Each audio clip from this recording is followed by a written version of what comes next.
going on, man? Hey guys, hey Levaquin, how you doing? I'm doing pretty well. How are you, So Tom?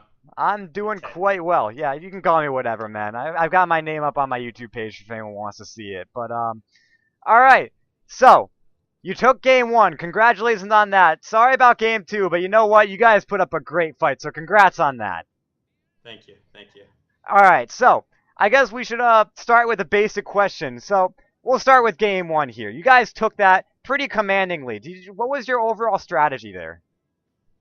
Well, we saw the first pick Weaver, and so we thought we could just run something like a Shadow Fiend against Weaver, who does really well, and then get an aggressive tri lane to go in our favor, and then just try and win all three lanes.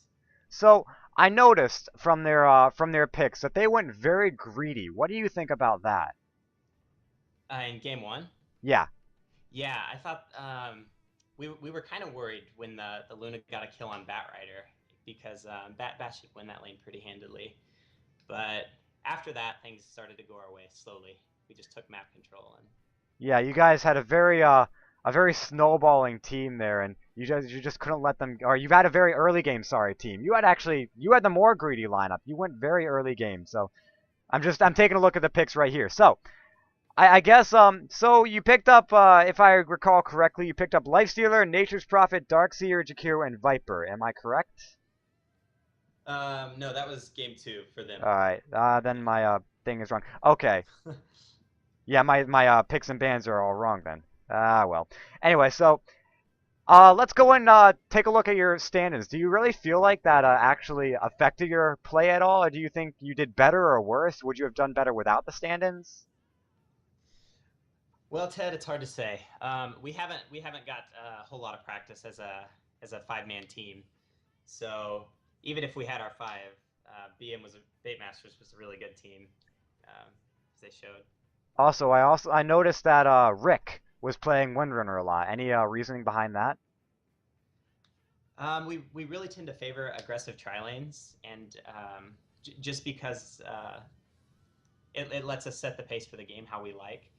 And we find like farming a Windrunner in a tri lane is really good for mid game to farm up a quick mech, and she can harass really well. Right, right. All right, so yeah, talking about that offensive tri lane, you typically don't run a carry in those offensive tri lanes. Is that on purpose? Do you feel like that works better or worse? What are your thoughts on that? Occasionally we'll run something like Morana or a semi carry ish, and we kind of consider Windrunner a semi carry, but we do like getting a quick mech, so we tend to favor having a mech carrier run in the as the farmer in that lane. Okay, so in the beginning of the game, or before everything happened, we had a little bit of issues with your third player, and we had to bring in Hawk, who played in a an internet cafe. Am I correct about that? Yes, yeah. Yeah. So he he played the lone druid in the second game. Do you feel like that hindered your performance a little bit, or is it hard to say? Well, Hawk and I were talking about it, and he's not that familiar with Lone Druid, but we decided to go with it and give it a shot because why not? So what was your overarching? We're going into game two now. What was your overarching strategy in game two?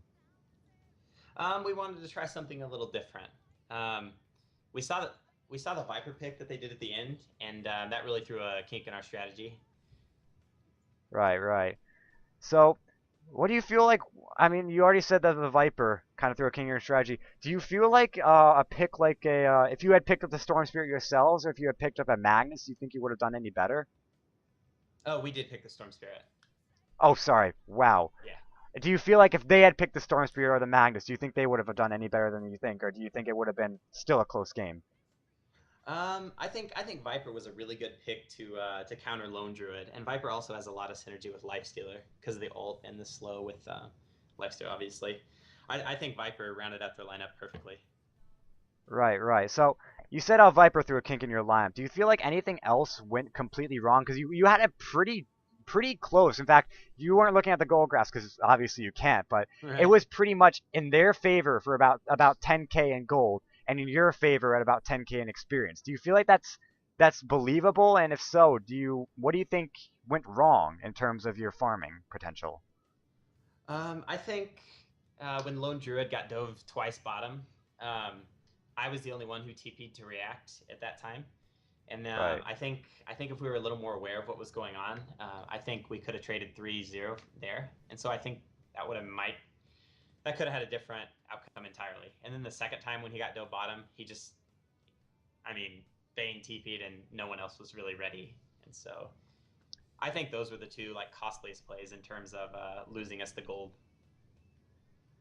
Right, right. So I guess my last question would be: so you took your first series 2-0, and you took this one 1-1. Do you feel like you guys are in a good position so far in the season, in the group stage season, or are you worried about any teams right now, or what are your thoughts on that?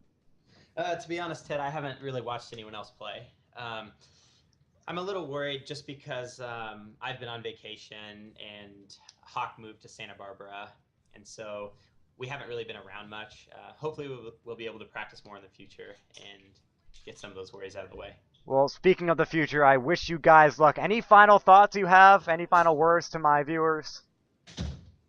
Thanks for watching, guys. All right, thank you, Levaquin. It is Levaquin with Quap on Pop. They took the series 1-1 with a very, very well played in both series. And if you haven't watched them yet, go ahead and watch them right now because they're pretty interesting. So thank you for joining me, man. And these post game interviews. Remember, if you like them, keep suggesting it because I like doing them. So again, thank you. Have a nice Yeah, day, man. thanks, Ted.